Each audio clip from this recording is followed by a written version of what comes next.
The following segment is sponsored by Creative Society.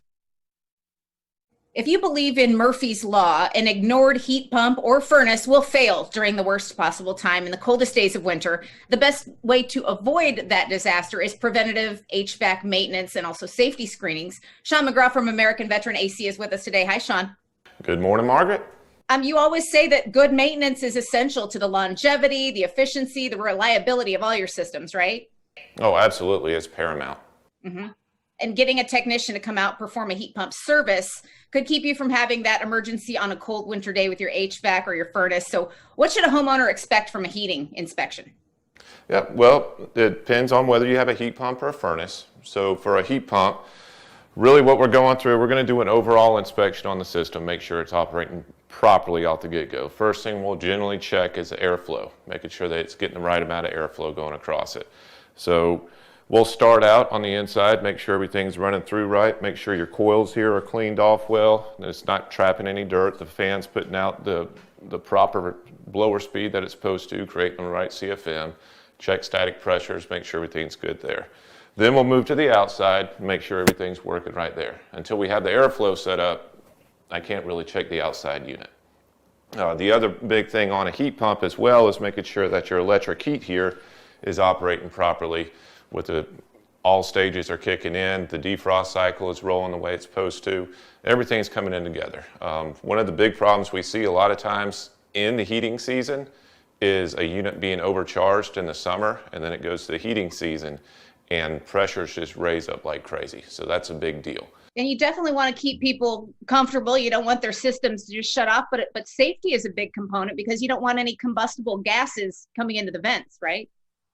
Absolutely, and that's when we roll into the furnaces, and there's a lot of things as well that we check on a furnace. So ideally on a furnace, first thing we're doing, again, is checking airflow. Airflow is the key to everything that goes across that system. If it's not getting the proper amount of air across it, then it's not going to operate properly. Beyond that, we'll check and make sure the gas pressures are set right. We're getting the proper amount of gas firing into the system, getting the proper amount of combustion air going into the system. Check all the safety switches. I come across a lot of furnaces and find out that somebody went out there at some point, the furnace wasn't working, and they just jumped out the safety switch. Well, that safety's there for a reason. If it's not operating correctly, if it was tripping for a reason.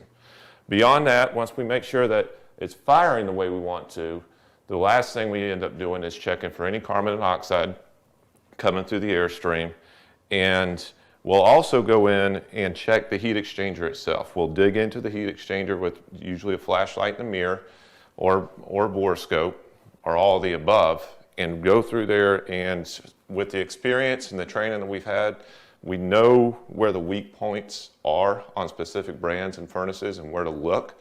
So just a small hole that could be catastrophic in your whole home.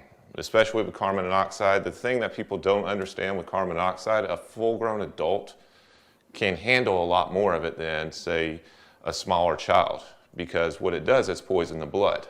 If you have a lot more blood in your system, it takes more time for it to affect you. Whereas if you have an infant in the house or a small child, it doesn't take as long because they have less blood, so it's less to poison. And so you're really looking out for us before any problems happen. Your goal is to make sure these units are safe to operate and that we're comfortable in our homes. For anybody who doesn't know about American Veteran AC, talk to us about the kind of service people can expect when they work with you. Well, to me, I think it's the most highly trained professional folks that you'll ever come across.